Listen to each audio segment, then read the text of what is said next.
Hi, I'm Othais, and this guy is the Russian Samozaryadny Karabin Systemi Simonova, the SKS of 1945, which is a bit misleading on the date, both in terms of being too early and too late, but we'll cover all of that after we get a closer look at this semi-auto in the light box. With an overall length of 40 inches and weighing in at 8.5 pounds, this really is a carbine, and as a matter of fact, as we're going to see in a moment, it comes from a carbine program. The magazine capacity is an impressive 10 rounds for that era. The cartridge is 7.62 by 39, Russia's then very new intermediate cartridge. Now today's episode, like all of our episodes, is a direct product of viewer donations. Every month a few people move on, and hopefully a few more take their place in order to keep this show going. Remember, support starts at just $1, which gets you the Patron podcast and early releases of our episodes.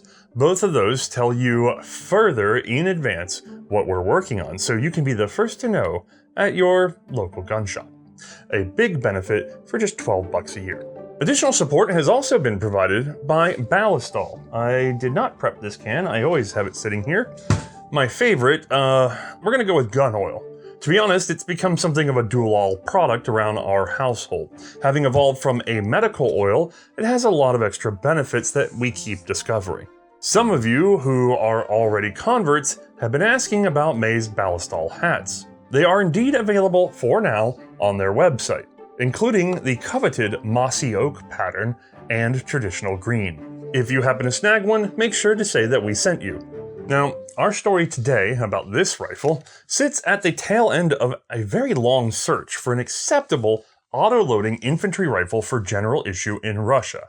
How the heck that morphed into an intermediate carbine requires a bit of telling, so buckle up, Buttercup. This is the Fedorov Avtomat, a short recoil locked breech auto-loading rifle fielded by the Russian army during the First World War. It's one of our most requested episodes, but unfortunately I haven't had access to one in the United States. While very advanced in concept, the Fedorov proved to be unacceptable for martial use. It was fairly complicated and expensive to produce, especially considering the limited resources, tooling, and staff available to the now very young post-Civil War Soviet Union. The Fedorov was also prone to jamming and wasn't very resistant to failure from filthy field conditions. Worst of all, they couldn't get it to work with the standard rifle cartridge of that time. This was of course the now Spitzer form of the 1891 3-line caliber rimmed smokeless powder cartridge. Now fielded in both bolt-action rifles and machine guns, that rim however was proving to be a problem for designing a reliable auto-loading rifle. So the Fedorov was actually chambered for the second most available cartridge in Russia at the time, the Japanese 6.5, a thankfully rimless design that put less pressure on the mechanism. Like so many others, the Soviet government wasn't enthused by the idea of having to maintain a supply of two distinct rifle cartridges. Post-war surpluses of rifles and machine guns chambering the 7.62 rimmed round meant that it wasn't going to be replaced anytime soon. So, during the 1920s, a search was begun for an acceptable auto-loading main infantry rifle. This could frankly take up 8 hours or more of discussion, so we're going to focus down on one of the participants in these trials and follow the evolution of his designs to reach our gun today. Sergei Gavrilovich Simonov, born October 4th, 1894 into a peasant family in the village of Fedotovo. Sergei only received 3 years of education at a rural grade school. At age 16, he was apprenticed to a forge and then to a mechanic. In 1915, he became a mechanic in his own right at a small factory, which allowed him to take some further technical courses. In April of 1917, he joined the Kovrov arms plant. You might remember this from our Madsen episode, begun in 1916. This was a Russian attempt to spin up more light machine gun production. Danish engineers, tooling, and equipment were put to work establishing this facility. The Russian staff filled in the secondary roles, at least at first. Sadly, the light machine gun program was not completed, as construction wasn't finished before the Russian Civil War kicked off. In addition to seeing this failed experiment, Simonov also seems to have worked under Vladimir Grigoryevich Fyodorov, designer of the aforementioned Fedorov rifle, attempts to produce which during the Great War were all but stymied as well. Despite its fame, very few of those 6.5 autoloaders were made before the Russian Civil War. Limited production was carried out in the early 1920s, with little tweaks likely being made along the way. In 1925, however, it was, as I said before, abandoned, in favor of pursuing a universal rifle cartridge. The very next year, Simonov would present his own autoloading rifle design. This used a gas piston operation with a vertical locking block. Only one example was made, and while it was promising in many ways, it was unfit for adoption. At that time, he was already an Ordnance Quality Control Inspector, now assigned to the Tula Arsenal, by the way. In 1927, Simonov was moved to the Soviet Design and Development Department. In 1929, he became head of assembly, then proceeded to head up the experimental workshop. In that role, he received further education at the Industrial Academy. Beginning with a 1930 competition for a new infantry autoloading rifle, Simonov focused heavily on his piston-operated vertical block locking design. While it initially lost out to rifles designed by his officer peers, he kept at it. Shortening our story a bit, this ultimately led to his 1936 success. What we now know as the AVS-36, a short-stroke gas piston-operated, vertically sliding locking block design, which was adopted into Russian service. While this was a big victory for humble Simonov, it was not as successful as anyone had hoped. In field trials and later service, the AVS suffered from frequent stoppages, many related to the incredibly steep feed angle necessitated by having the locking block set under the barrel at the front of the receiver. The cartridge had to pass over this. The mechanism was also overly complex, especially the trigger group. The government had prescribed full automatic fire, making it a select fire rifle. In actual use, it was all but uncontrollable. Within 2 years of testing, and with production only just really getting underway, it was kind of clear that the AVS was not going to last long. Competition especially emerged from Fedor Tokarev, who introduced a rear-locking tipping block design also powered by a gas piston. This simplification of the locking action was frankly critical. The AVS's block was causing a cascade of issues. So Simonov happily made his version of a tipping rear locking block, creating a prototype that was known as the AVS-07. While this didn't use the same tilting system we see in our gun today exactly, it was the first we know of to begin down the path that would ultimately become our SKS today. Simplifying much further, Simonov would release his prototype SVS-1 in 1938, SVS standing for Self-Loading Rifle System Simonov. In many ways, this was very similar and yet still quite distinct from the SVT-38 rifle developed at that time by Tokarev, a semi-automatic only magazine and clip-fed rifle which locked up on a tilting block. Both of these Russian designs, along with those from at least 5 other domestic designers and an example from Czechoslovakia, the ZK-381 semi-automatic, were put into competition in 1938, each expending 10,000 rounds in various trials.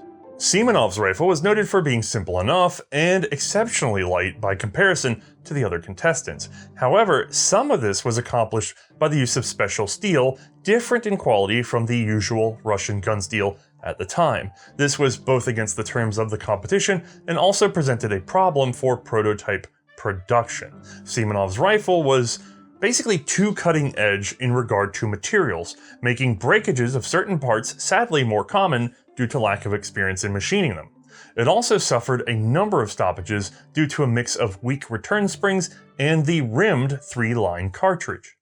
Borrowing a clip of 7.62x54R, we can take a quick look.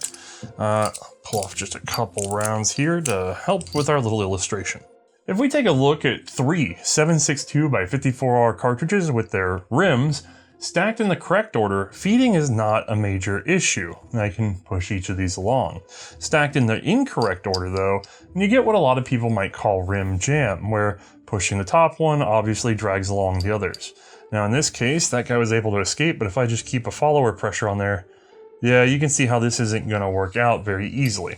Now for a manually operated bolt-action rifle, it's not a major deal. The Mosin was designed with an interrupter, and even if that had some failure, these are beveled so that they can kind of escape around the back side of each other. But for a semi-automatic, this rim means that you have to really dial up the spring pressure for the return spring so that you can really make sure to overcome that problem.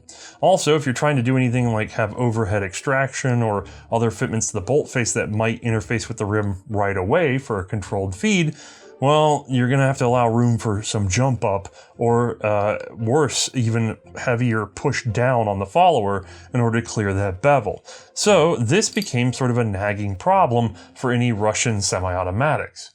Ultimately, another 10,000 round trial doomed the SVS rifle, as the Tokarev suffered no failures and was advanced into adoption, despite being heavier and, on the technical side, a little less desirable. So the SVT-38 was adopted, but tooling up took more time than expected, so the old AVS-36 remained in production. During the Tokarev's tool-up, Simonov kept pressing his rifle, advancing it further and resubmitting it for trials. The end result was an April 1939 trial of his latest design, the SVS-06, which endured 10,000 rounds with only 3 failures. This result launched a side commission to decide between the Simonov and the Tokarev designs all over again.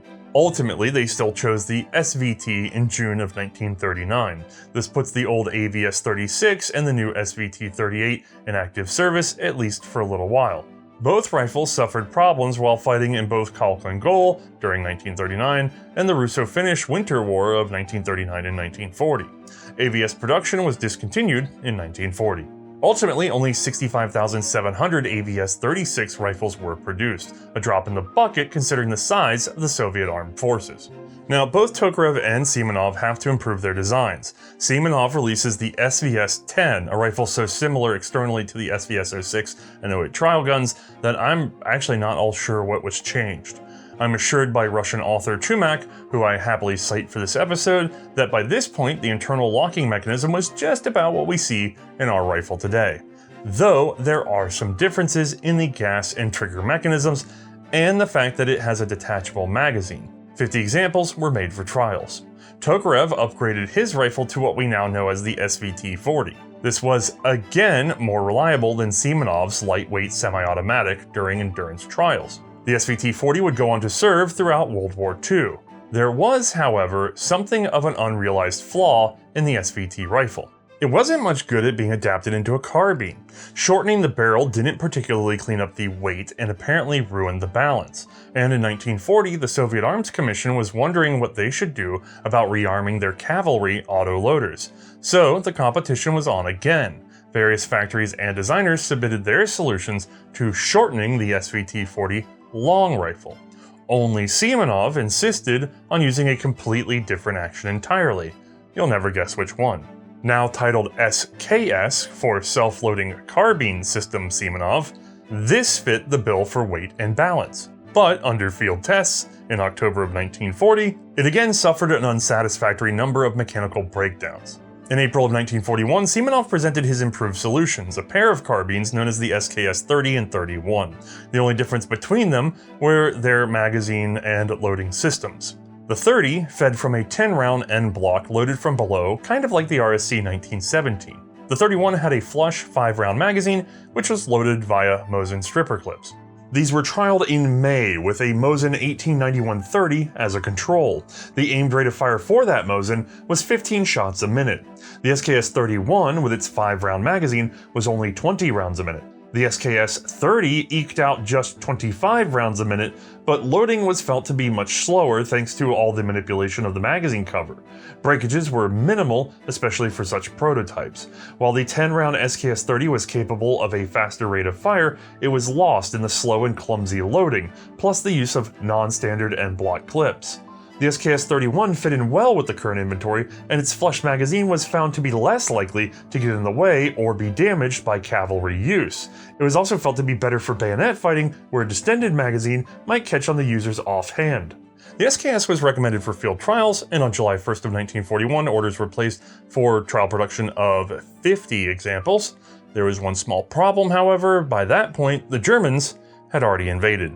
Operation Barbarossa was a rapid assault on Soviet territory with a strong drive towards Moscow. While it would ultimately fail to achieve its rapid decapitation plan, it did consume a massive amount of men and material and put an all but terminal strain on the Soviet armed forces.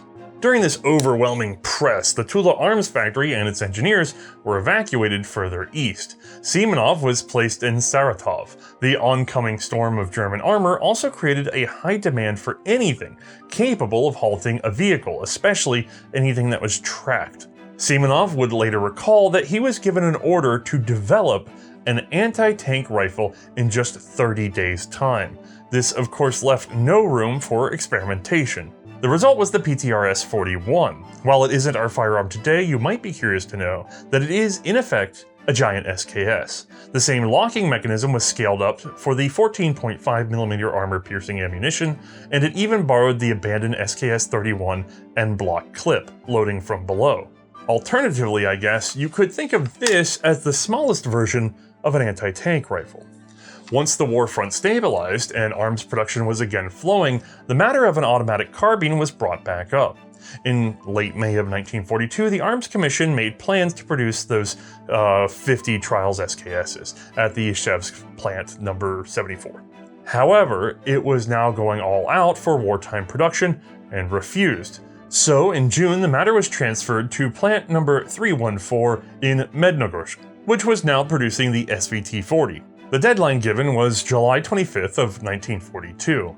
This was, of course, not remotely possible. By the end of 1942, they weren't even halfway ready for production of the new model. Frankly, the matter was dropped for a time because it clearly wasn't a priority in the middle of an all-out war. However, with more practice, arms supply further increased, and in December of 1943, tooling up proceeded once more. The 50 samples were finally completed in May of 1944.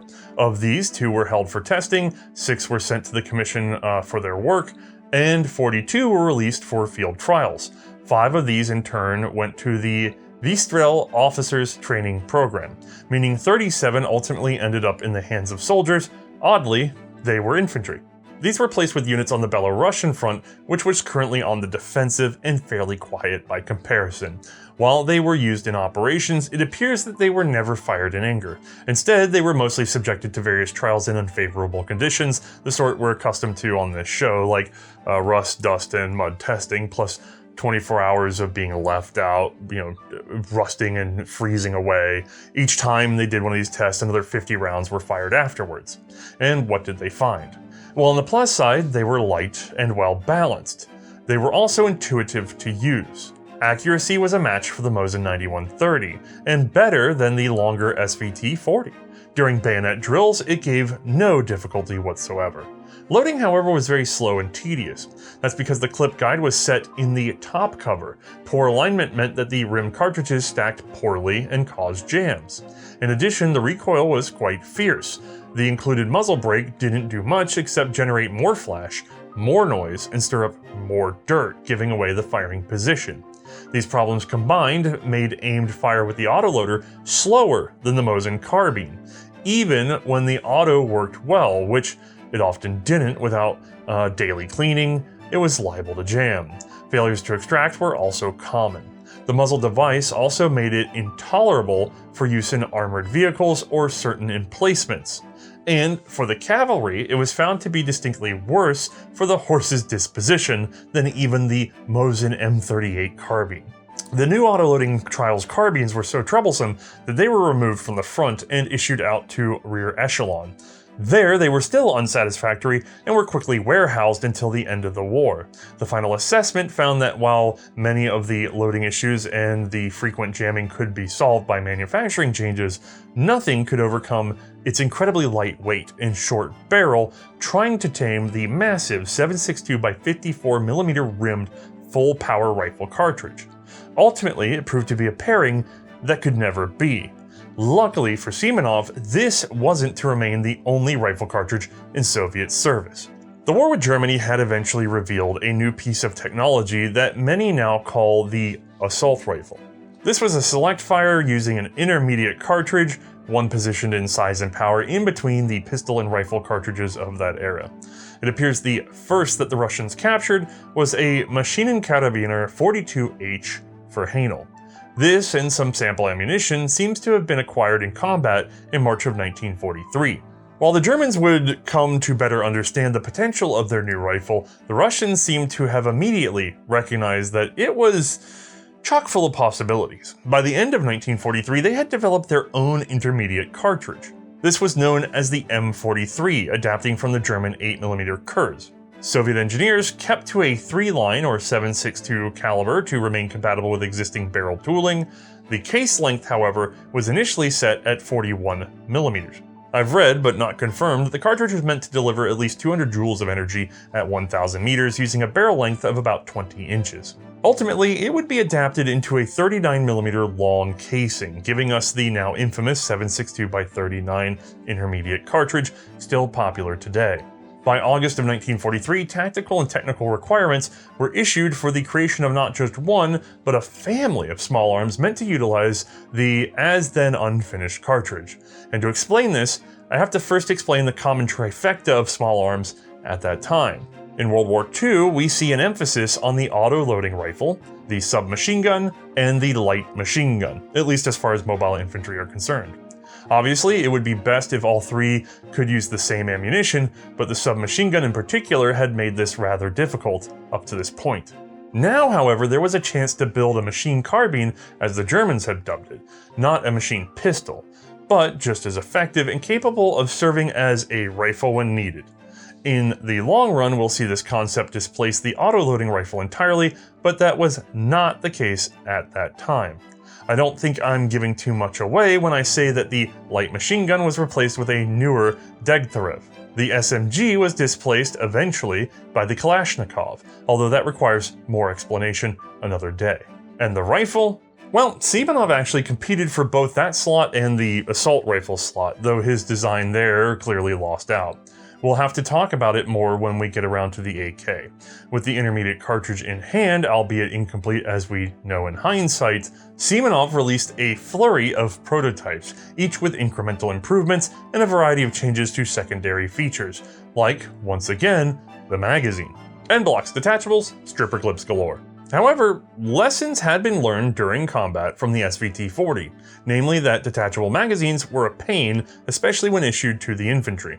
You always needed at least one, and the soldiers had a habit of losing even that. Also, frankly, there had been problems with making them truly interchangeable so that you could just grab and click like we're used to today. Ultimately, it was decided that the next rifle would have a fixed magazine and load from stripper clips, just like the bolt-action Mosin. So Simonov developed an example with a 10-round capacity, though he did keep the latch from the bottom-loading end-block rifle. This was now used just for cleaning. Around the time of this decision, the rifle finally ditched that perforated heat shield that we had seen for so long, and was also on the SVT-40. We now opt for an exposed gas tube. Internally, this gas system was also much simplified. The bolt carrier was beefed up, providing more mass to the returning bolt, making feeding more reliable. Also, the clip guide was moved from the top cover to the bolt carrier itself, making loading from clips more consistent in respect to the bolt face. Internally, the trigger mechanism was further refined. The next prototype finished up the major mechanical changes that would lead to our rifle today. While we can't see it from outside, the gas piston has been changed to allow for what they called a cushion or a buffer volume. This critical reservoir allowed for better operation with a wider range of ammunition variation. The design was tested in December of 1944. The results were so successful, an order was placed for 1,000 units for field trials. However, one change would be requested. Presently, the rifle used a detachable bayonet, not unlike the SVT-40. However, like the magazines, these were proven to be a bit too slippery for infantry butterfingers. The Mosin carbine had already been fixed in this regard with a folding cruciform bayonet. Simonov was asked to give his rifle the same treatment. Two patterns were tested in January of 1945. The SKS-14 had effectively the M44 mount. The SKS-15 had a new pattern. Both were also tested with steel-cased cartridges. Being prototypes, there were of course issues. Notably, if you banged the muzzle into a hard surface, both bayonet types had a tendency to release themselves under inertia. Overall, number 14, however, was preferred.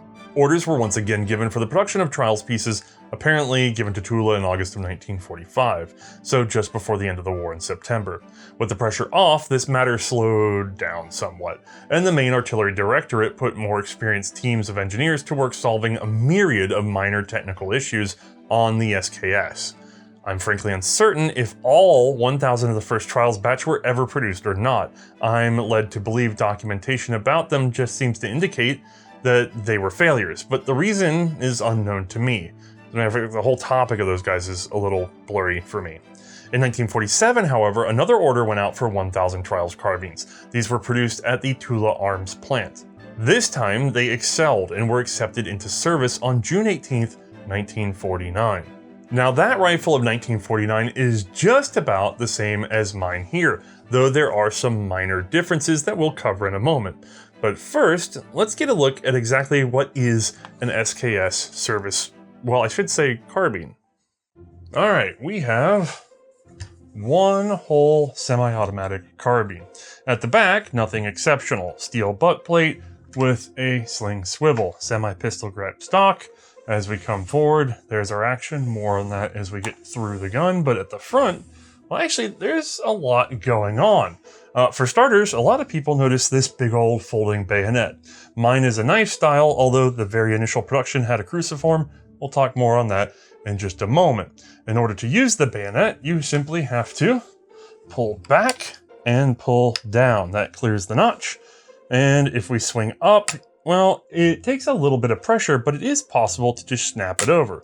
When we do that, you'll see that this bevel here allows this to be shoved forward, the locking collar, which clears the notch, and then it locks in place. And I'm going to do it with a smart snap. Boom, back in business. That's actually not a bad system, although it is mostly inherited from the Mosin carbine. Zooming in a little closer, we can see that in operation again. Pull and fold it on down. In this position, we can also see our cleaning rod and the fact that we have an adjustable front sight. It's a little bit difficult to see in this position. This should be familiar to those of you who like the AK. We have a simple post, vertically adjustable by reaching into this hole through the sight hood and twisting up or down. We can also adjust it for windage by pressing this cylinder left and right. Generally, this is done with special tools, but it's not impossible to do with hand tools. The rear sight is a tangent adjustable all the way up to 1,000 meters, and the lowest setting is not 1, but it's actually the Cyrillic letter for P. This was a 300 meter battle sight. This required very little adjustment. You just set it to this for the setting, and therefore you should be good on a man-sized target up to 400 meters. From the side, if I raise the sight leaf, we can see there's our tangent, and then we have a pop-up. That pop-up being the 300 meter battle position. You actually have to go forward and down in order to get to 100 meters zero. Boom. Being semi-automatic, we'll just withdraw our bolt, which is actually attached to the carrier, and we'll lock open on empty. That's thanks to the follower powering a hold open device that's at the very rear, a little bit hard to see in there. Loading is done via stripper clip, 10 rounds on the clip, although frankly, you could fit 11 if you like. These should feed easily enough because of their short nature and rimless design. With 10 in place, you simply withdraw the bolt slightly and let it slam forward to chamber. A magazine floor plate release has been retained from the old N-block system of trials. This allows us to instantaneously unload the entire rifle, and of course we still have to clear our chamber, so we'll just get that guy out of there. This makes for very easy field maintenance as well, because you can simply clean and address any issues with the follower and follower spring and make sure that you don't have anything grimed up in your magazine well. The trigger is of course single action, and the only manual safety is this guy here. A simple turn and it blocks you being able to pull the trigger. It's a very common feature of Soviet firearms at that time. Now, of course, the gun is gas piston operated. That is this channel set over top of the barrel with a bleed right there. It'll come all the way through our handgun and on through the base of the sight until it emerges here at the back of the gun. It's a bit of an awkward angle. All the way at the rear, we can see where the piston emerges and therefore baps our bolt carrier. Inside the buttstock is a cleaning kit, and it's spring-loaded, so all you have to do is press in on this little circle of metal. Unfortunately, for me at least, it really likes to pinch my finger. So this is a bit like, oh boy, it's like the rat getting shocked, and you know it's gonna happen. You little bugger. And she pops on out. Now, normally I don't go into much detail about these guys, but as we're gonna see in a moment, he can be pretty handy. But let's go ahead and talk disassembly first. We'll start at the rear and flip up our captive pin. And boom. Now that you don't try to get this all the way out, it should be enough to release this cover. With the cover out of the way, we can remove our captive recoil spring. And then we can get our bolt carrier and our bolt. Just pull that to the rear and both should come on out. Now, while we're at this point, we should probably get a closer look at these pieces. This upper portion is our bolt carrier, and this guy right here is our bolt. For the carrier, all it really needs to do is get tapped on its front by the gas piston. We can actually see that little wear spot there up under the clip guides, which, by the way, while we have it in this position, are fixed to the carrier itself. So there's where our stripper clip sets down in front of that bolt face. Now, the bolt is fairly simple. It's just a rectangle. We have an extractor here and a firing pin running through the center. It's retained by this cross pin, as a matter of fact, and it's floated. So I can push it forward or I can push it back, and there is no spring tension. The initial versions did have a spring, but we'll talk more of that in just a moment. As you can tell, this guy's just a little bit dirty still. Now, I mentioned that I want to talk about the cleaning kit, and this is sort of the first time when it might come in handy specific to this gun. Now, these cleaning kits come in a variety of shapes depending on when they were manufactured and by who, but they all have the same general layout.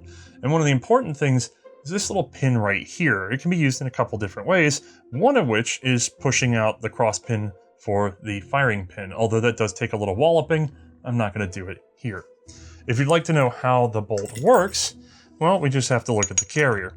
If we put them together in the rear position, the bolt at the rear is pulled upward by this cam here. When this guy goes forward, the carrier that is, then we end up in this position. You can see it stopping just behind the extractor here, and the relationship is opened wide up. Now what that has done is push the rear of the bolt downward, which is going to meet a recess in the frame. Right there, you can see it's a separate reinforced block, which meets the back bottom of the bolt when it is in the locked position. When the carrier travels rearward, bapped by the gas piston and then sort of carrying under its own inertia, it of course scoops the back of the bolt upwards, freeing it from lock and then pulling it on back so that we can feed our next round.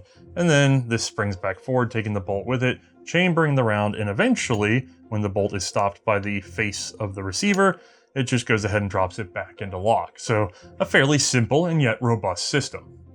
To take this further down, we're going to go into the gas system. Now, my earlier model has a latch right here that I can grab hold of with my finger, but later models might just have a little hole. If it does, again, take your cleaning kit tool. I'm going to flip this guy up until she stops, at which point I can lift the handguard. This frees us from that front gas block if we pull it to the rear. With that out, we can get to our primary gas piston right there. So handguard with integrated tube, gas piston. This is a sort of tap-it system or short stroke. So if we go ahead and fire this gun, gas hits the front of this piston. It's going to drive it actually into a secondary piston that's underneath the rear sight. We'll see that in just a moment. And then that in turn pokes out. Let me get this lined up. Pokes out the rear. That little guy has a return spring that is very strong, so it snaps right back into place. So we just sort of bap our, not our bolt, but actually our carrier. Let me set these guys aside. For standard field stripping, this is about as far as you'd go for a quick clean, but obviously I want to show you some more features. So we'll start with the same block that we were talking about right here. At the front of this, it's a bit hard for you to see. There's a circular head of the piston. I'm going to put a little pressure on that guy. As a matter of fact, it can be easy to just take your rod and go ahead and put a little pressure on that guy. Let's see if I can find it for the camera. And with it retracted just a bit, I'm gonna flip this guy all the way over out of its detent. You may have to lift up in order to do that. And again, this is so much easier to do without having to do it for a camera. There we go. Now you can just flip on it by grilling it, but I found that for some SKSs, it's easier to just go ahead and depress the piston slightly. So if we let that out, we'll see we have a coiled wire spring and our piston. So that what was doing our return stroke on the gas system. So these two guys would be a bit like that in operation. We'll keep going a little deeper and pull off our trigger guard. In order to do so, we're going to have to depress a plunger that's set right here. Little hint, we have a tool to do that with right in our hand, along with our cleaning kit. But first, we have to unlock the plunger. It's actually part of the safety operation. We flip the safety down, it removes a couple of lugs that prevent this from being pushed in, and then we can take the shell of our cleaning kit, and we can go ahead and put that guy through there. That gives us something to hold on to as a T-handle, and then we can push. And boom, that guy's popped right on out. Although it's also gotten a hold of the tip of my pin. Now with that, I'll go ahead and release that magazine, and then boom, there's our trigger group. This is a fairly simple construction that we'll see better in our animation from Bruno. Now, don't lose this spring. This is obviously not what we're doing for field disassembly. This is a little more advanced, but I wanted you to see some of the features. The magazine can now just be pulled out. It might take a little pulling and clicking, but you get the idea. And from there, we could lift the receiver out of the stock and really get into it, but I don't think we need to go quite that far for this gun because all the operational parts are now quite visible. We've seen the gas system, we've seen the trigger group, we've seen the magazine assembly. This is just a shell set in some wood with some sights and a bayonet on it. A very brilliant system. Now, once again, the cleaning kit is very fascinating. It works in conjunction with the rod. So if I partially drop the bayonet, I can release the rod, pull that guy free, and then it's threaded on one side, which gives us a number of options. We can attach our brush, we can attach our jag, which I find to be a little more interesting in this case. And we still need all these other parts, well, except for the brush, to get this job done because the jag itself may thread on there. And if it gets stuck or it doesn't want to drive on or off, you actually have a wrench option here. That notch there lines up right there so you can tighten or loosen. Just to show that interaction a little bit better, there's a large notch and a small notch. If you align them like so, you get a very good wrench grip and guide on using that jag. Now, if we want to attach the jag, it's important to remember to attach this collar first. We'll see why in just a second. So I'll put that through. We'll put our jag on. In theory, we could tighten it up, but I'm not going to bother, but we could. Whoop. And then we'll go ahead and feed this down the rifle for the sake of space. This guy is a crown protector. It keeps me from accidentally bumping the most important part of that muzzle while I'm doing my cleaning. Also, we can turn it to retain on the front sight and that lower lug so it doesn't go sliding back and forth while we're working. Now, we can use our body/T handle once more. It's important to note which is the wider hole. Line that up, and our pin drops on through. It takes a little flex to get it through the right side the other way. I can't drive it fully in because, frankly, I'm holding this gun flat against the table to keep my focus and to keep it from going flying in one direction, but you get the idea. Back and forth, I can do my job without tearing up the rifle. Now, this is all right for a glimpse of the rifle, but certainly doesn't fully explain how it works.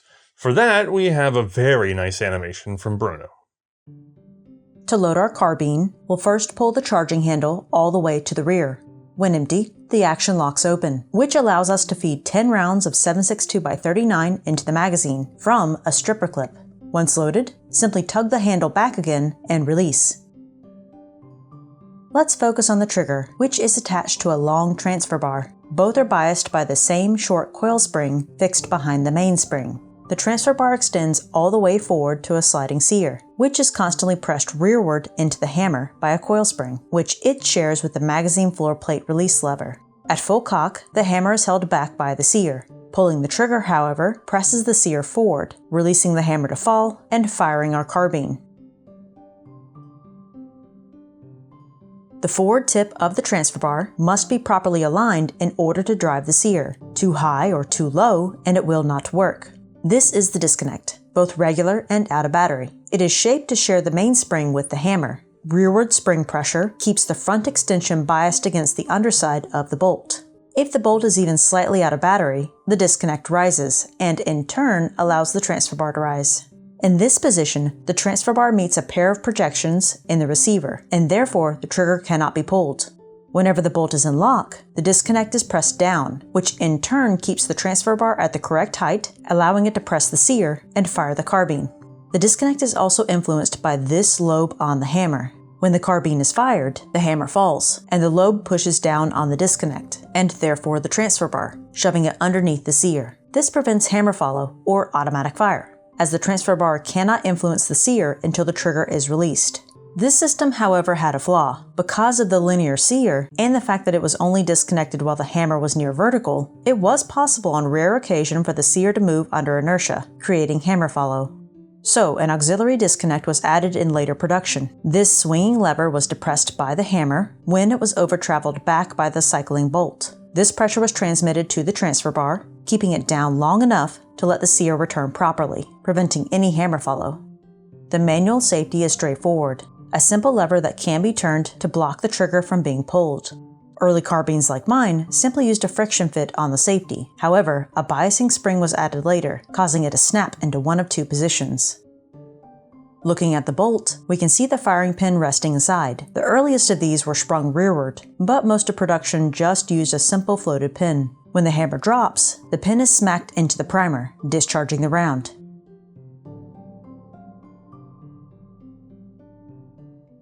As the bullet travels, it eventually passes a hole set in the top of the barrel. This port allows some of the propellant gas to enter an overhead tube. Inside, there is a sort of expansion chamber. Resting inside of this is the head of the gas piston.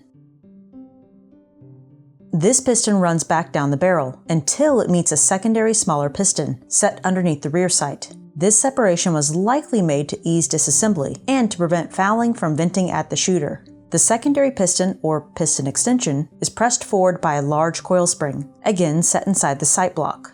Firing the rifle causes gas pressure to drive the whole assembly rearward, where it strikes the bolt carrier briefly before being sprung back to position, making this a short stroke, or tappet gas system. The carrier, which receives the piston shove, features the strip of clip guides and charging handle. It's driven constantly forward by a long and powerful recoil spring. The carrier is responsible for moving and thereby locking or unlocking the bolt, which is this guy, the one carrying the firing pin. When forward, its rear is pressed down by the shape of the carrier. This places the lower rear corner of the bolt in front of a hardened steel block, set horizontally through the receiver. This is, when in battery, locked, so that the bolt cannot travel rearward when the carbine is fired. As the carrier is driven rearward by the gas system, the bolt is given room to rise, and a set of hook-like lugs under the carrier snatch the bolt's rear back up. This unlocks the action, allowing the bolt to cycle.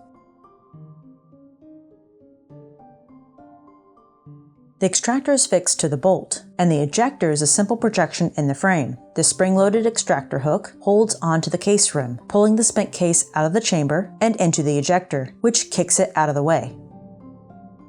The magazine is actually fairly complex, likely a holdover from the en-bloc fed prototypes. We have a pivoting follower attached to a long arm that shares a hinge point with the floor plate. The arm is powered by a coil spring.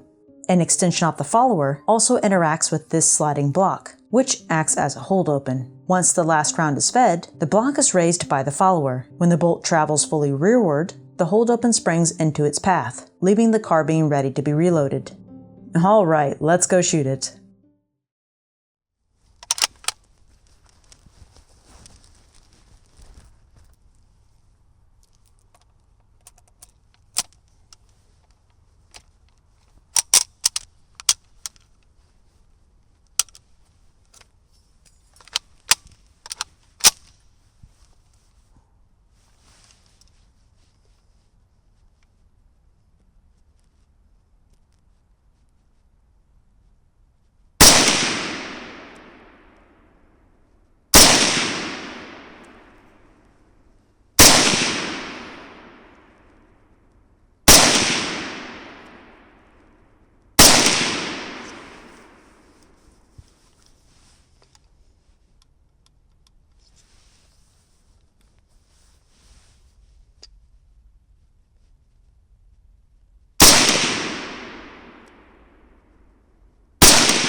Full production of the SKS was begun in 1949.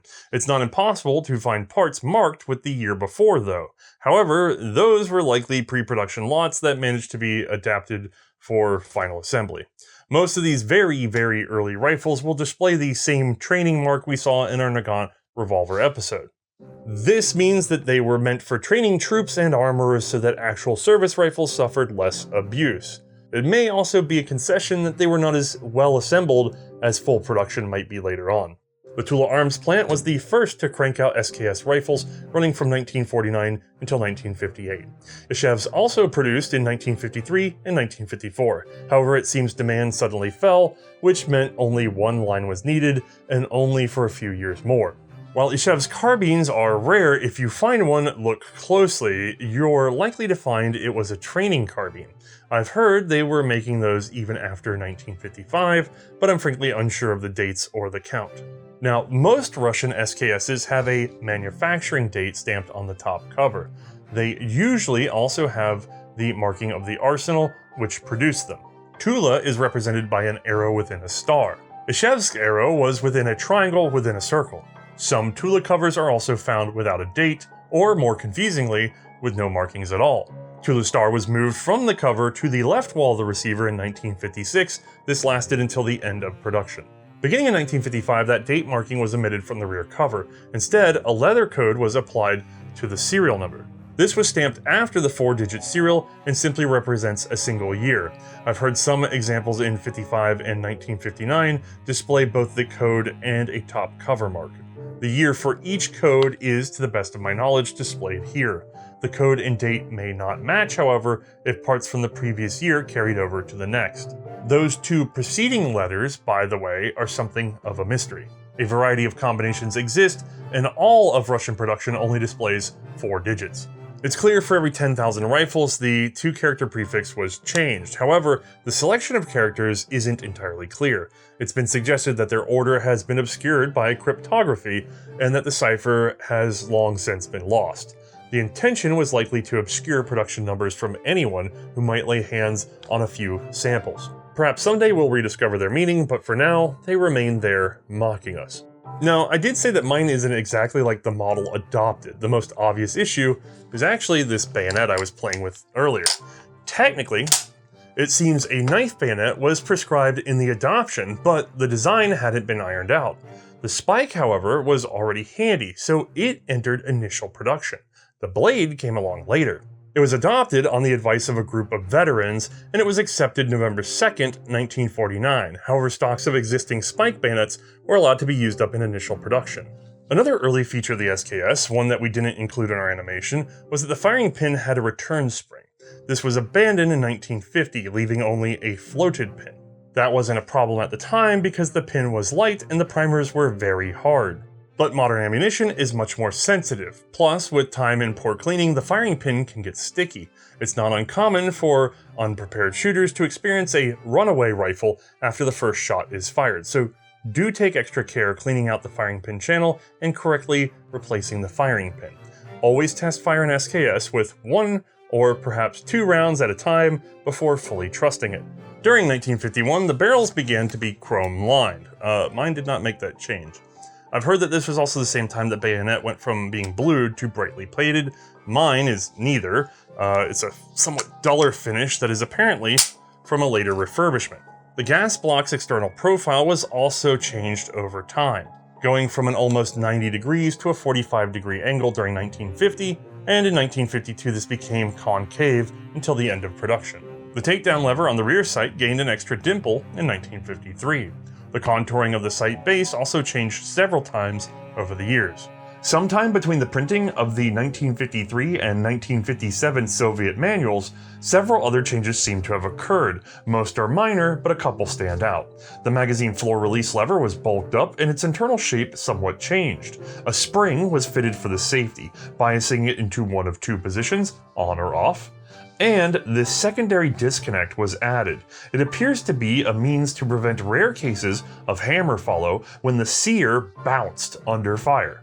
Overall production of the SKS is reported to have totaled 2,685,900 units in Russia proper. There will be more to discuss elsewhere, sometimes in even larger numbers. While the SKS was the Soviet Union's first Cold War-era rifle, it actually saw very little real-world use, at least in the hands of Russian soldiers. Its most active role was probably found during the 1956 Hungarian uprising. Beginning in October, university students in Budapest began a protest against the USSR in Hungary. Some students were detained by security, and in the resulting disagreements, police shot several of them. From there, things spiraled into militias, and then the Hungarian government was reformed, declaring withdrawal from the Warsaw Pact. Beginning in November, the USSR committed troops to suppress the revolt. At this time, the SKS was the standard long arm of the Russian army. It had not yet been given over to the Hungarians, who were mostly armed with bolt-action Mosins, or PPSH submachine guns. The USSR's victory was overwhelming, though I'm not sure it had much to do with the new auto-loading carbine. Anyone familiar with Cold War firearms will likely know that the SKS was short-lived. It was quickly displaced by its own littermate, the AK. Widely remembered as the model of 1947, Kalashnikov's select-fire rifle had been something that sat between the SKS and the RPD. Lightweight, but also fully automatic, with a much larger detachable magazine.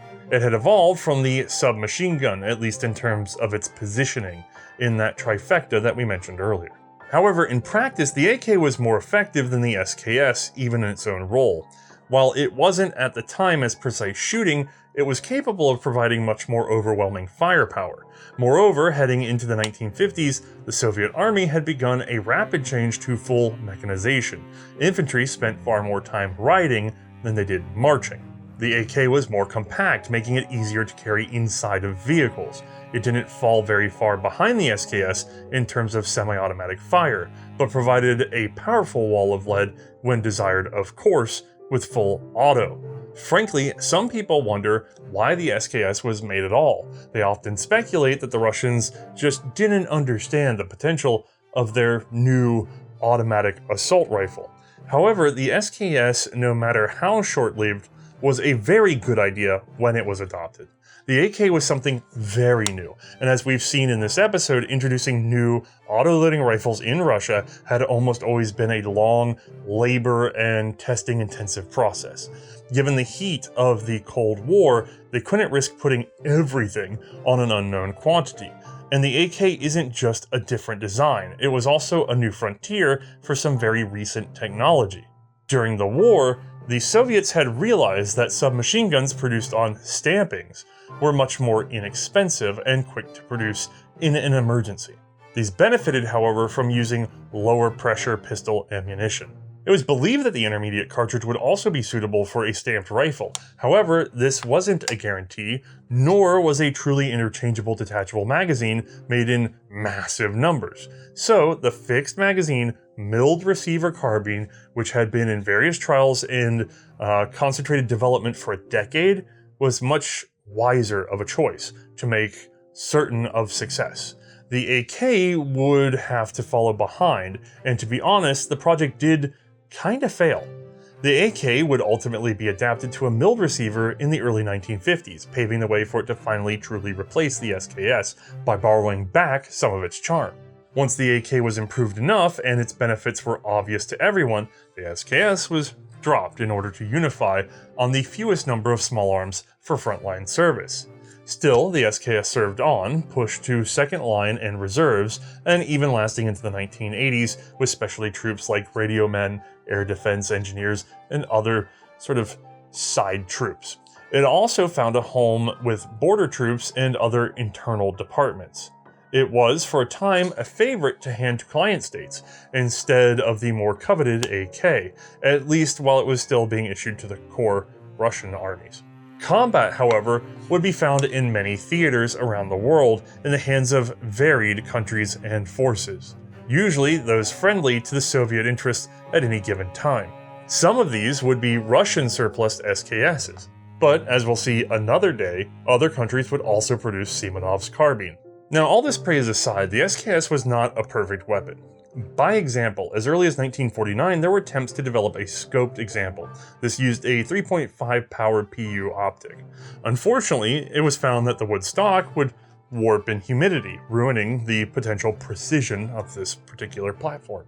So even being used for a more infantry-oriented role wasn't ideal. Simonov the inventor would go on developing small arms, though none with as much success. In his years of service, he produced over 120 distinct prototype arms, including rifles, carbines, and of course anti-tank rifles, also machine guns. Only 3 of these were ever adopted, but his undaunted efforts certainly gained him accolades, especially given his humble origins. In 1954, he was awarded the title Hero of Socialist Labor. Twice he received the State Prize, once for the PTRS and once for the SKS. Further awards and medals, of course, followed, but that's beyond our scope today. He also served as a deputy of the Supreme Council of the RSF-SR. In May of 1986, Simonov passed away at the age of 91. Okay, alright. I think we might just have, at this moment that I'm recording, the most comprehensive video on the history and development of the Russian SKS, at least in English. While we weren't able to see much of its service without leaving the borders of the Soviet Union, we can, for now, get Mae's opinion on how this thing shoots. Alright, once more we've made room for Mae. What's up? And we have plenty of room for this carbine, a semi-automatic carbine by Simonov. Oh, yeah. Before we go too deep into this, I do want to say, surprise, we're doing more weapons, although we went to the big show of shows. Yeah. And everybody's going, when are you leaving World War I? And I kept scratching my head because we've Long barely time done any ago? World War I videos for a while. Because we went backwards in time. Right. I guess that confused everybody because I think they think that guns from the 1860s just turned up in World War I. Uh-huh. But also, or even 1880s, which Right. you know, they were obsolete too by then. Also, we did a World War II video. A lot of people didn't notice. Mm-hmm. It was the Astras. We did the 600. Yeah, So, and that was, okay, well, I guess that kind of just flew under the radar. Yeah. Maybe it's because we didn't put World War II in the title. I don't know. But now, Primer is now anywhere it wants to be. Exactly. And to prove that point, we came around and we did the SKS. Oh, yeah. So we filmed this a while ago outdoors. Yeah, a few years ago, actually. But I was waiting for the release of a book in English. It's a good book. It's in the description below. And then, honestly, I got real lucky in that an author out of Russia named Chumak, who I regard fairly highly. Mm-hmm. Well, highly. I shouldn't hedge that. But Chumak does great work, especially in uncovering Russian history in a linear stacking fashion that I enjoy. Mm-hmm. And so he just released a video with a brief timeline of this gun. And that really helped me clarify what the heck I was seeing in Russian language sources. Right. So special thanks to him.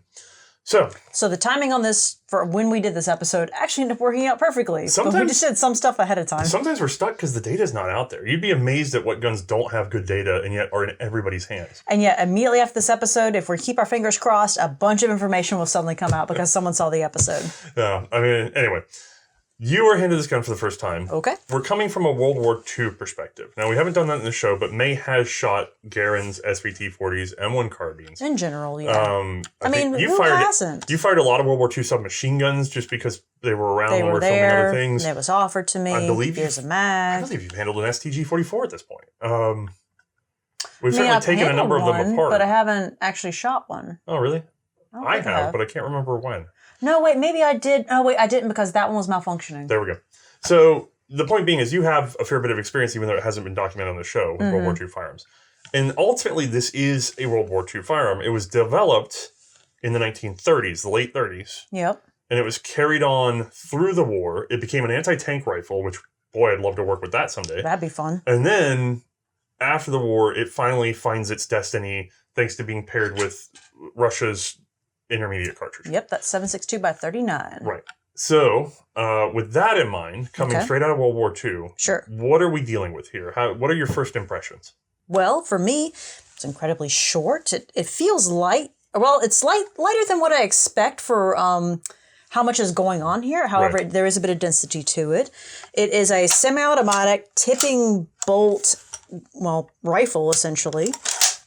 Which that's actually pretty easy to grab for actuating the action. I like that. It's got an extended magazine for 10 rounds here, although we got a bonus +1 round on that one, so that was kind of fun. Yeah, 11 fit on the charger and we didn't pay attention, and then 11 went in the mag, and then they all came out of the gun, so we shot 11. And then pretty easy to access that mag. Well, it's easy to clean, I would say, for that.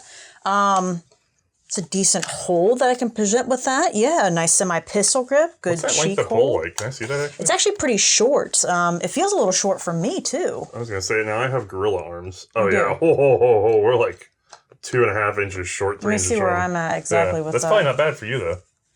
Oh, no. It's just a little bit. It's just a little bit. That's why I felt like it was just a tiny bit. But, it's actually still pretty good. Like, It's decent for me. And it has this weird trigger block safety here, which I'm actually weirdly not a fan of. It's also very stiff. Just because it's very stiff, A, and I've handled them before. Weirdly, they actually all feel a little bit stiff. And then B, I don't like the fact that I'm flipping it down. I'm so close to that trigger right there whenever I actuate it. If you try to be in the ready state and pull that back with your index trigger finger, yeah. It's painful to do, and it feels like you're pulling into the trigger. I kind of don't like that. That feels ergonomically like that could potentially cause an issue. It's not my ideal safety. I'll also say, in the course of this episode, Bruno was working animations off of a later model SKS. Mine's a 51 here. I've actually had this thing for a number of years. Mm-hmm. Well, when we started comparing, he gave me back the animation files, and I noticed that there were 2 components in his rifle that are not in mine. And this starts this whole process where we're going through the old field manuals and things like that. And come to find out, we've narrowed it down at this point. It may actually be earlier in this episode for you guys because I have to do some final touches. Mm-hmm. We've narrowed down between 53 and 57 the changes were made, in which you get this sort of like buffer piece that you've probably already seen in the animation, and you get a spring assist for the safety in order to, I believe, detent it in its 2 positions. Oh, so it goes over center easier then. Oh, that'd be nice. So I don't know if I don't know if they're looser after that point or not. But mine doesn't have it, and it's not depicted in the manuals. I can tell you that doesn't have it. I know that safety wasn't detented. Yeah, it's not depicted in any manuals in the year that this gun was made either. So, surprise, SKS has had more changes than we knew. Well, that's kind of cool. They already tried to fix that safety then for making it a little bit easier for operation. Well, maybe. We're handling an early version. That's true. I would have put a pause on this and brought in another rifle, but we're planning to eventually do an episode on the other SKSs. So we'll have plenty of time because all of them will be based off the later version of the Russian SKS. Okay, cool. So this is sort of the early version SKS episode. Nice. All right, so you're not great on safety. Yep. Good thin wrist, pistol grip stock, short length of pull. Bonus bayonet actually attached to the piece. So we got like a Carno style where it fits up into the bottom of the stock, which is nice. However, I would say this pretty damn well beats the Carno bayonet in terms of lethality. I don't know. I don't want to get poked by either, but... I mean, I don't want to get poked by either, but just the look of that difference-wise is different. Is there something wrong with my brain categorically? Okay. That I've never considered the SKS and the Carcano Mosquito to be similar in that regard?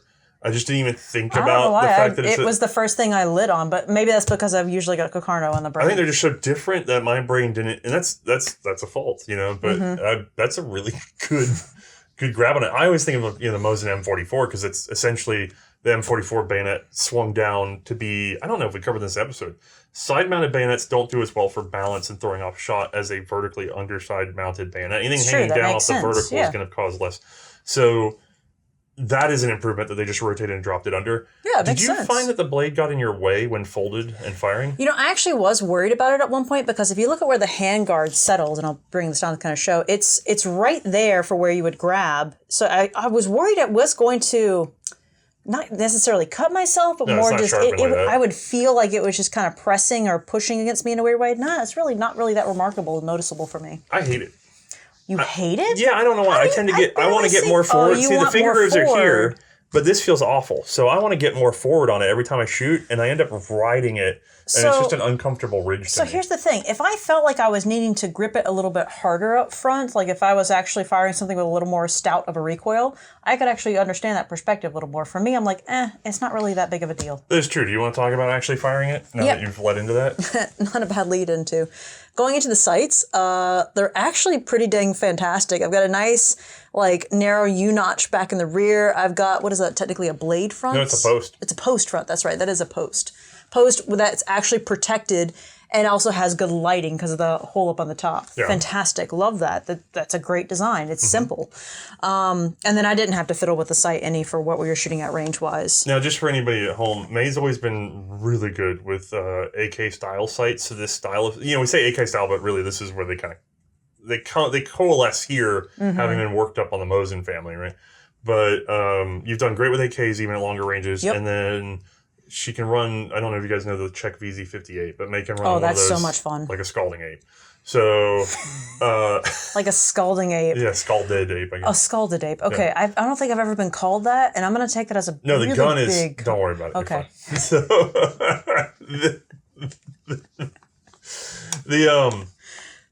these are your sights though. You like Yes. tangent notch, like you like a tangent notch and post. Yes, that works out very well for me. Right. You're not even like the biggest aperture person. No, I'm really not. I tend to actually not really favor aperture sights I do personally. better with It's a personal preference, and I get that, prospectively, it actually inherently they're better. However, me personally, I actually just end up shooting better with notch and post. Okay. So at that point, line up sights, everything looked good. Actually didn't mention loading. Stripping into here did feel a little bit awkward in that it felt like at first, maybe the 11th round, I guess in my brain. This probably was our big problem. Maybe that was the problem. And then it all went, and I went, well, okay, I guess we just go with that. Is this an initial sort of like set? And the minute that first round clicks past the feed lips, whop, they're all in there.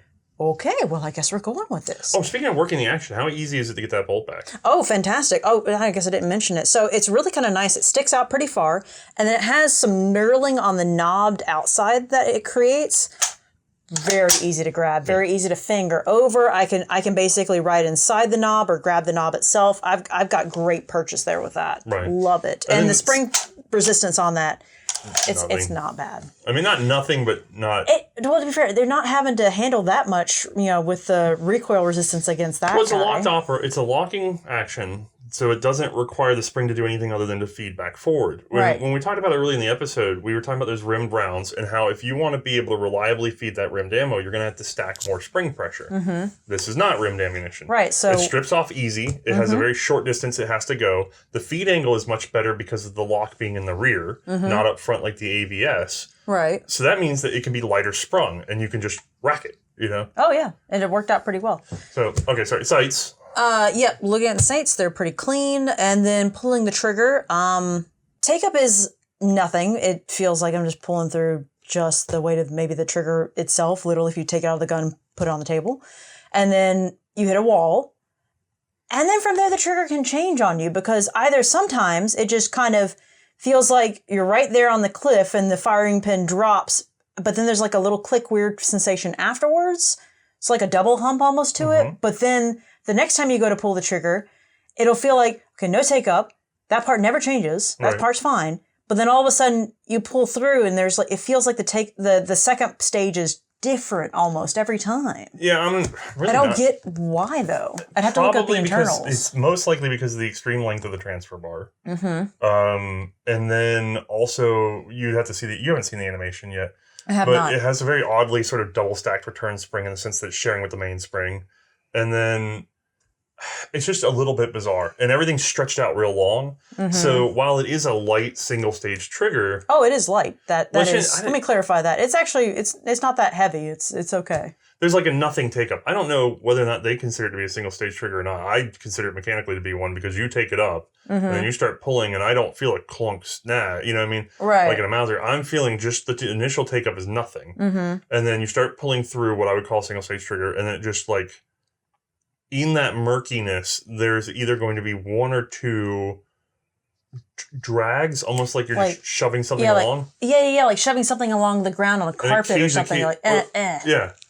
And then... Like the carpet bunches in a weird way, and you're like, but it never bunches the same way each time. And you're like, how is it that different? Like, are the tolerances just that, I'm not sure.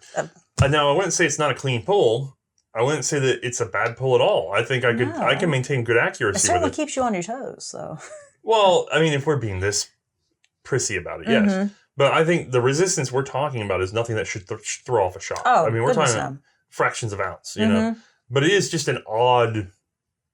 It's odd. Different. Yeah, it's a different experience. I will say that. It's certainly interesting. And then from there, recoil, I mean, it's not really much with this guy. 7.62 by 39, not really that large of a round. And then on top of that, the weight of this guy kind of brings it down. So I was just, I let the rifles rise a bit as much as I can to kind of show the perception of what's there. Yeah, and you're even really then, letting it go. Even then, you can see it's barely doing anything. Yeah. I find it to be a very pleasant shooter, to be honest with you. Yeah. I was actually, we shot it several times that day, actually. Other than the fact that they arrived inexpensively in the U.S. as surplus, I think the SKS has earned a reputation as being a pleasant shooting rifle because it's a pleasant shooting rifle. It's not just that everybody had one. They're actually quite good, and they're quite reliable. And then, yeah, that's just it, reliable, I was going to say, because we really haven't had any malfunctions with these guys. No, we had none. Every shot, every pull of trigger, it went. Now, this one's been cleaned. Yeah, we did clean it. That is true. No plasmoline coverage. Everybody likes to talk about the runaway on these because it has a floated firing pin, and it can diesel. But that's not... There's a lot of firearms that have floating firing pins. I mean, they're M1 carbine. All sorts of guns could have this problem. Not all of them were imported in large numbers, having been packed full of cosmoline that you were supposed to clean out and you didn't. You know, it's not the major problem that everybody says it is, in the sense that other guns do this all the time and are designed this way. Are you having fun? Yeah. But it's that unique to the SKS. It was something that we experienced in a surplus state, specifically stacked in a way to have this failure happen. Properly cleaned, it shouldn't be an issue, even with the lighter modern primers. Right. So what were you? Just playing with the bayonet? Oh yeah, I was just attaching the bayonet, because that's the one thing we really kind of don't really do much with this series is play with the extra biddles. So that's true. That's mostly because they're not always available. Bayonet collecting is a huge thing on its own. So unless it's attached to the rifle, we're trying not to go too deep into bayonet development per individual rifle, because then I have to find those bayonets, and they're unlike a lot of rifles, they're not necessarily legal to collect around the world. So there are more bayonet collectors out there than you might realize, and so the competition for those pieces can be very high. Right. And it could hold up a whole episode. But very nice. I don't lose this one. It's attached with it, so that's kind of nice. And also, I've got a cleaning kit in the butt. That's it's like a pill capsule in there, essentially, that just contains it all. That's awesome. Right. I love that concept. And then you got to see me using it as a multi-tool, which is fun. Yeah, that's fantastic.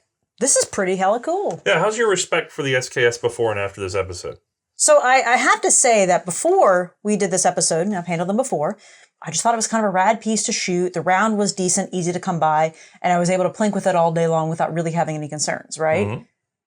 Now, I see so much more that goes into it, the ingenuity with it, where we have this encapsulated cleaning rod setup that's in here with the tools and everything. We have this bayonet that's already attached, and also a captured cleaning rod essentially with that. That's kind of rad. I like it whenever I'm finding I enjoy pieces more and more when they just have more with them, essentially. Like, they basically become the part of the tools with it. To me, it's a very Soviet rifle, and in a way that works. So what you've done is you have a quote-unquote people's rifle. Carbine in this case. It's light. It's easy to carry around. It's accurate. It has enough power to do the job for the fight that was available at the time. We're not talking about super long range anymore. We're talking about up close and a little more personal, being 400 yards, you know? Right. Well, meters in this case. But the interesting thing is they've done other things like thought of the user in terms of putting everything you need on the gun, because the whole idea is that you're supposed to take these by the millions and hand them out, and they go. Right. And having fewer things to hand out and stamp and keep track of is one of the things that reduces errors on small margins that add up to big numbers when you're a big army. And if you think about it, nothing is easy to accidentally access. If you think about it, you have to intentionally go into the buttstock for your cleaning rod kit. You have to intentionally set up the bayonet. You have to intentionally pull out the cleaning rod. So nothing is like an accidental drop kind of thing. It's all there for you to utilize when you intentionally go to use it. Right. It also honors the intelligence of the individual soldier. The cleaning kit requires a little bit of finagling to do exactly the right way. And you're expected to clean the rifle yourself. And it's not done as this big squad thing where, you know, we don't often talk about cleaning kits because they're just like a pull through or a rod or whatever the case may be. Right. And the rest of the kit is held at the squad level. And this, the only thing that you have off body is your oiler. Whatever your source of oil, cleaning oil is. Is the only thing that's sort of off body to you, and everything else you can do yourself. You don't have to involve other guys in your unit. Right. So that means it's happening away from command. It's just happening when it needs to happen. Okay, I get it, you know, and there's a reason why this is a preferred survivalist rifle by some people, you know. There was a big cult following for these for many years. I get it. Yeah, it's a perfectly sensible, self-contained system. Yeah, self-contained, I like that. That's the way to phrase that. It's also interesting to look at the SKS, because from the modern perspective, when we turn around and we look at this, it doesn't look unusual to us. But think of the rifles that were available at the time, especially semi-automatics. Okay. You have the Garand and the carbine, which are old world beautiful in their own way. And the wood wraps around a lot of the gas piston thing. You barely see the operating surfaces. In this, we have a very exposed gas piston. We have an exposed permanently mounted bayonet. It's all metal and weirdness at the front. But I kind of like that exposure. It kind of gives it a more rugged feel to it. I like that. A lot of the receiver is visible, at least this upper part in the cover. The whole bolt carry is practically visible. The rear sight has all these biddles and bobs going on. There's a lot of surface texture. If you're a modeler for a game, you're spending a lot of time putting this down versus a Garand, which is smooth and sleek. Right. And this is inheriting in a sort of industrial design that came over from the SVT and other pre-war Russian designs that were actually go back to Simonov's 36. But even then, it ditches the steel handguard with the holes punched in it and things like that. It becomes very brutalist in much of its construction. Or not even brutal. I shouldn't say brutalist because that's more intentional. That'd almost be what you see in like an STG. In this case, this thing is just functional, just straight up. Oh, yeah. We used wood because that's what we know how to use. And the rest of this is, well, there's a tube that we need to put gas through. So there's a tube. There's no attention to trying to unify the design. This is the anti-Arisaka. It has not been made to be made beautiful. No, the parts are definitely fit on there for functionality. That is what they're there for. Now, after many years of this and being, we're accustomed to this in the firearms world now, we find it to be very attractive and sleek because of the handful of things that are left from the old world.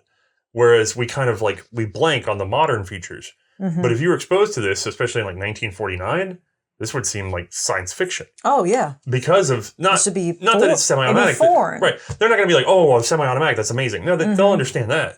It's just the look of it. It just looks like plumbing, So, I don't know. I find it to be a very interesting piece that's not often appreciated because it sits in between two worlds. It really is, isn't it? Yeah. It's the world traveler. As far as Cold War guns go. Okay. You've handled a lot of those. It's things like fowls and... Shoot, trying to think of other ones off the top of my head. So from the NATO side of things? By the way, I'm listing guns that are mostly coming... M14 is probably the closest in terms of time. But then... I've handled one, but I don't think I've shot an M14. Shortly thereafter, you're looking at fowls. You're looking at Setmes, G3, that kind of thing. Those are all NATO, right? Sure. We say 308, but that's you guys know. But they're NATO cartridge, full power, battle rifle style. Sure. The Russians have chosen to go intermediate cartridge right from the get-go with this thing. And then they also did it with their light machine gun, and then they did it with what was a replacement for the submachine gun, which becomes its own thing, the AK. Sure.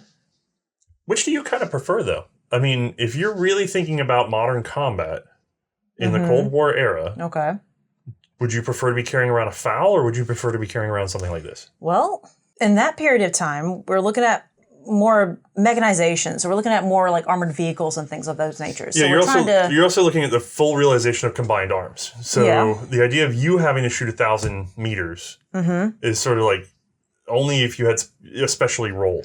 Right. So I'm going to be looking at needing something more like intermediate sized cartridge, closer to 7.62x39. Not going to beat you up, still going to kill a guy. Right. And then I'm going to be getting out vehicles and stuff like that. Carrying around a FAL is probably going to be a little bit of a difficulty. And you want a 21-inch barrel with NATO that still can't group at 1,000? Yeah, okay, sorry, that's a different episode. Yeah. But no, I think this kind of is a little more sensible in that respect. Now, maybe the Setme, but that's a little bit later on. That's true. There's some G3 has its advantages, And this is what we're opening the door to, is this argument, right? Right. But listen to what we're comparing it to.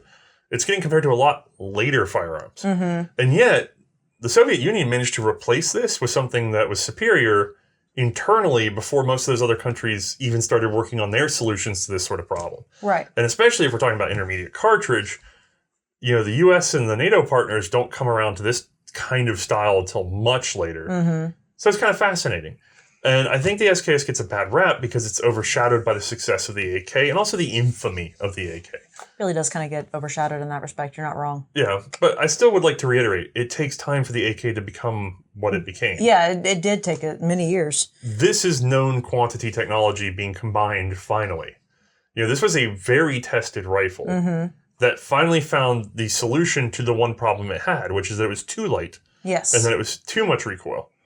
And once this came onto the scene, it was It this changed perfect everything. marriage of Yeah. taking, hey, we already have this. Scale And we're down. just, boom. Yeah, there you go. And it worked.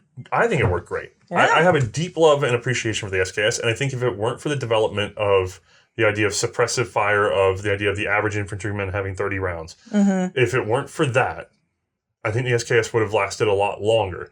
And I think I wonder if they would have gone to detachable magazines then with it. Maybe. I mean, there's a family, we haven't talked about in this because we're talking about foreign service of the SKS. There's a sort of a family branch in China that's vaguely related that does that sort of thing. Sure. But, it's really that rear locking shoulder is not the best option for, a full auto dedicated firearm. Sure. But for what this is, to keep it simple and easy to service and everything else, I think it works fine. I think it does pretty well. Like, could we min-max it more? Yeah. But, much more so than the Mosin, which was an 1891 kludge that then lasted forever because of institutional momentum. Really did. This is actually a brilliant rifle that failed to keep its institutional momentum in the face of a slightly better concept because the doctrine of war changed. That's happened before. It's like the anti-Mosin. It was great, but it just slightly got beat out, whereas the Mosin was awful, and then it never got replaced because who could afford to replace it? So we're already here. We're screwed anyway. Let's just make a bunch of them. But, like I said, we're going to see, it's so weird because we're talking about it as if it had no service life, but that's only because we're talking about Soviet Union / Russia. Yes. We really want to see this gun when we talk about other powers and other conflicts. And then we're going to see it emerge as something that I think proves the concept that if the AK never existed, I don't think history would have changed hardly at all if just SKSs were everywhere. I don't think there's that distinct of a difference between the two to change the outcome of whatever has happened. Okay, I could see that. I mean, maybe someone will call me out on this, and I'd like to hear the information because we can always roll into another episode. But this isn't going to be the only SKS episode. Right. Now, do you think it should have had a detachable magazine? I mean, I think personally it would have worked better with it because then you would have at least had the option for carrying spare mags around. That's true, but then the problem is you need to shorten it more and you need to do all the things that ultimately make it into the AK. I think it's very natural that the SKS doesn't have a detachable magazine because of what we said earlier, where the idea is you hand these out by the millions to people. And so you want to ease your logistical problems by small percentages over big numbers of people. And but then why wouldn't you have just handed this over with a bunch of spare mags? You would hand it over these. Because spare mags cost a lot more than this to make. I mean, you're not wrong. When you run out of those mags, or you break all those mags, you run out, like, if you have a statistical number of those things failing out to the point that you now have to, like, reassign them everywhere. So you're saying we should have stuck with stripper clips our whole lives? No, I'm saying that a large army that's supposed to operate in the field, and remember, this is pre-heavy mechanization. True. Heavy mechanization is what introduces the AK, right? Well, that's what gives the AK its excuse to really work, right? Right. So pre-mechanization, you still have to think about infantry humping material back and forth. It's not as likely because by the end of World War II, there's a lot of equipment in the Soviet Union, but it's still a possibility. And so in this regard, especially like look at, we're getting ahead of ourselves, but look at its use in Vietnam and things like that. It's a lot easier to carry this stuff around. And if you lose them all, you can take loose ammo and shove it in there all day and it's no problem. So again, it's a robust system. It's a failure-proof system. I enjoy it for that. I mean, as long as you're happy, I guess that's all that matters. Well, would you like to get rid of your SKS now? You don't want to keep it? No, I believe we'll be keeping this for quite some time. In fact, I'll be very curious to try some of the other models in the future to see if maybe I want a little more different SKS a little version. More different S. A little more different S. First you draw an S. So, I think that's everything, that's good, right? Yeah. I'm sorry, SKS. we're singing the praises so much, but this is one of the guns that deserved it. So, if you have one, feel proud. Yeah. All right, so Before you weren't proud. I mean, he literally had to tell you you need to be proud in order for you to be proud, so now you're proud. Well, let's talk some thanks, because I gave some out to Chumak for doing his work. Yep. Check in the description for any sources on this if you guys are confused by anything you've heard. And then, most importantly, we do have some executive producing help on this episode. Yes, an executive producer. Once again, we didn't want to put him in every episode, but we still have some extra thanks for Andy Wade, who really helped sort out last year for us to the point that we rode out a terrible storm and are doing a lot better of a show. Oh, yeah. Thank you so much, Andy. We really appreciate it, man. And then I want to make sure I put some thanks in for our buddy Jeff, too. This one was not a direct executive producership. He actually donated an item to the show. He did. So I put it at 2 executive producerships. That sounds reasonable to me. So we're going to roll Jeff 2 in a couple times. If you don't recognize that name or you feel like you maybe do a little bit, he's our buddy with the Tiki Bear. Mm-hmm. And also the Lewis gun. Oh, yeah. He loaned us the Lewis gun. Yeah. Oh, and he was part of our 0815. Yeah. What an amazing collector. Jeff 2 is actually one of the earliest donators, assisters to the show, essentially, in terms of making sure that we had some unique and different firearms to shoot. So we do appreciate him. I feel like he's like a handsome man who deserves a million friends. It's like Uncle Jeff. All right. And then obviously, thank you to all the patrons. This show only gets made, especially if you're somebody new to the show, it only gets made with patronage. So Patreon and Player. Those are the 2 places. 90% of our funds. YouTube hates us. They really do. So literally the fact that we are able to do these intense documentaries is just because the patrons support this. The crazy autistic boys out there who love all of this insanity. They want to see us go mad with it. So thank you all. If you've happily consumed 5 episodes, consider coming over. We start the donation levels at $1. So a month. It's plenty easy and painless. And whenever you hear the $1, you get a wonderful little podcast that we do and a quick update, how the show is going, essentially. Right. You get early episode access. And then if you really feel special, you really want to give more, the $5 option also gives you a monthly public domain scan that we do. I try to make them look really nice and pretty. Yeah. Of firearms-related catalogs or books, whatever I can get my hands on, essentially. Whatever Mae finds interesting. It's Mae's curated project. And occasionally, there's some rare ones in there that we've been told were worth buku money that I found for cheap that I went, well, I guess I'm photographing that. And we're told later, I couldn't find this for hundreds of dollars on eBay. I love that you found it. And I was like, okay, well, there you go, $5. All right. Well, with all that covered, we'll catch you guys next time. Yeah. Have a good one. Night, everybody.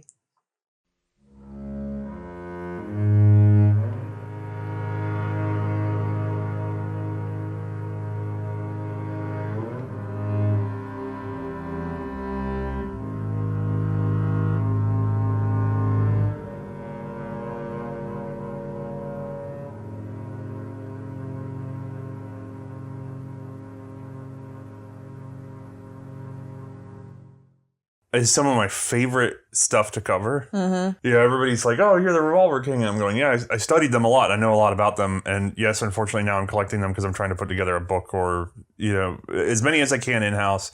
And then I'll borrow what I have to externally. Like the early Colt percussion guns, I'll never be able to afford those. Mm-hmm. But I know museums that have walkers and things. But I actually kind of like the single-shot big bores. If it was just a sort of what has the best vibe, like what makes you the most sort of relaxed about shooting and enjoying yourself. And I keep being tempted to try to launch something similar because I know I would serve as a locus for that. But it would require a lot of time and attention. So could I go launch it in 10 minutes and try to capitalize on it? Yes. But to do it wrong would mean to create a neglected side hustle that doesn't serve its members. Right, and that just leaves everybody frustrated and unfulfilled. Yeah. I was like, please let me borrow your potato digger. Let me come visit you because we've been dying to do this episode. Oh, yeah. We've been sitting on it for so long. We had the 3D animation from VBBS NYT a while ago. Yeah, we have assets sitting around for this. It's like this and the Villa Perosa because the Villa Perosa was one we were going to work on because there's supposedly one at night, but then the night museum's been kind of shuttered for a while. And I'm going, well, crap, I got to go all the way back up because night's close enough to us. They're down like Titusville. And I have other things I can do in Florida. There's not a lot for me to do in Mass, but Springfield has, thankfully, a Villa Perosa up there. It's just missing its magazine floor plates. When I open this up, you will see you can see like a wink of it. You'll see more in the animation. Wink of a very complicated armature that's there that acts as the follower to feed these in. When you look at the underside, it's really not quite that much going on. And so loading this gun's a little odd because it feels like you're just